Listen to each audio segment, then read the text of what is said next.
सपा सांसद डिंपल यादव का बयान। अपर्णा यादव की सीएम से मुलाकात के बाद मैनपुरी बीजेपी प्रत्याशी के रूप में चर्चाओं पर बोली डिंपल यादव। मुझे इस बात का संज्ञान नहीं है कि मैं क्षेत्र में हूं और पहले भी मिली है और अब भी मिली है, तो कोई नई बात नहीं है। मैं समझती हूँ समाजवादी पार्टी बहुत मजबूती के साथ चुनाव लड़ रही है, लोगों का सहयोग प्यार साथ मिल रहा है।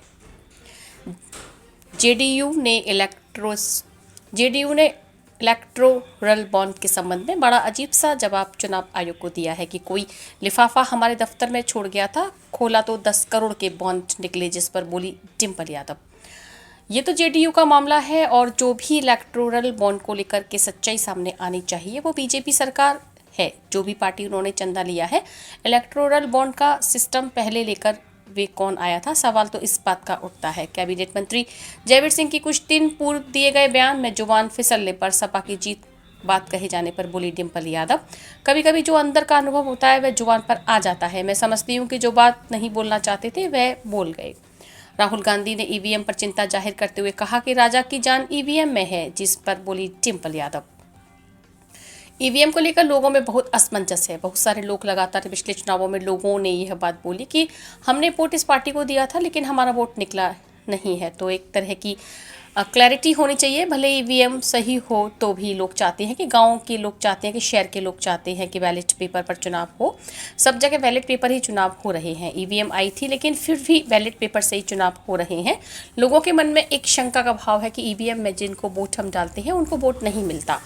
चुनावी बॉन्ड को लेकर सुप्रीम कोर्ट ने एसबीआई को पूरी जानकारी न देने पर कड़ी फटकार लगाई है, जिस पर बोली डिंपल यादव।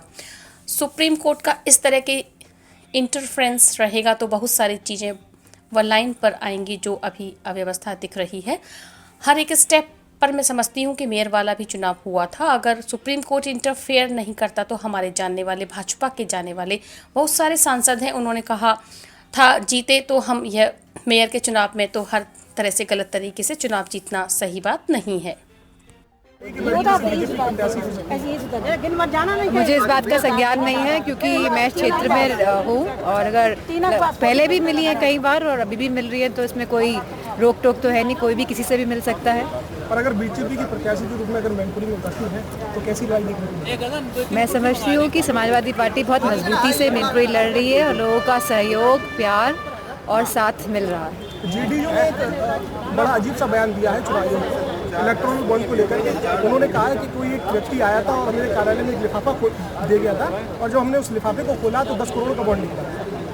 ये तो जेडीयू का मामला है और जैसे कि जो भी इलेक्टोरल बॉन्ड को लेके सच्चाई सामने आनी चाहिए कि जो भाजपा सरकार है, जो भी पार्टी से जिन्होंने चंदा लिया है इलेक्टोरल बॉन्ड का सिस्टम लेके कौन आया था, सबसे पहले सवाल तो इस बात का उठता है।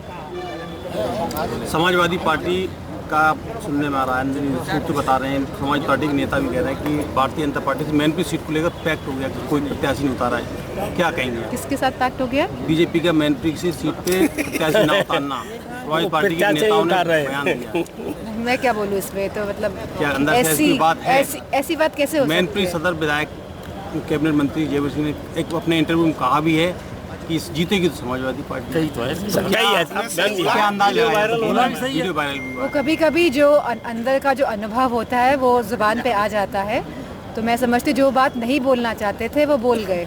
राहुल गांधी ने कहा है कि राजा की जान तोते में थी, उसी तरीके से राजा की जान ईवीएम में किस तरीके से दिखती है? ईवीएम को लेकर के चिंता जाहिर की। नहीं, ईवीएम में लोगों में बहुत असमंजस है। बहुत सारे लोग लगातार बीते चुनाव में बात बोलता है हमने वोट तो इस पार्टी को दिया लेकिन हमारा वोट निकला नहीं है।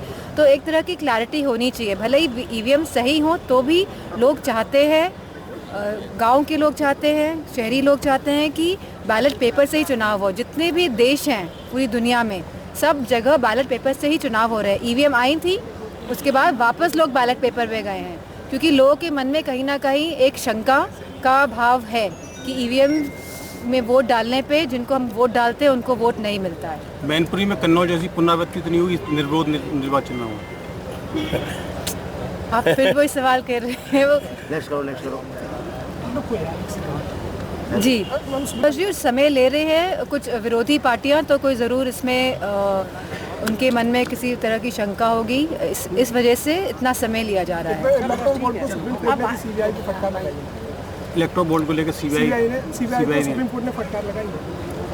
कि सही डाटा नहीं दिया, सही आंकड़े नहीं दिया। सीबीआई ने क्या? एसबीआई को फटकार लगाई है सुप्रीम कोर्ट ने। मैं चाहती हूँ कि सुप्रीम कोर्ट का अगर इसी तरह का इंटरफेरेंस रहेगा तो बहुत सारी चीज़ें जो हैं वो लाइन पे आएंगी। जो अभी सब अव्यवस्था दिख रही है हर एक स्टेप में, मैं समझती हूँ कि सुप्रीम कोर्ट जिस तरह का मेयर वाला चुनाव भी हुआ था पंजाब का, अगर सुप्रीम कोर्ट इंटरफेयर नहीं करता तो हमारे जानने वाले बीजेपी के बहुत सारे सांसद हैं, उन्होंने कहा था जीते तो हम ही हैं मेयर का चुनाव।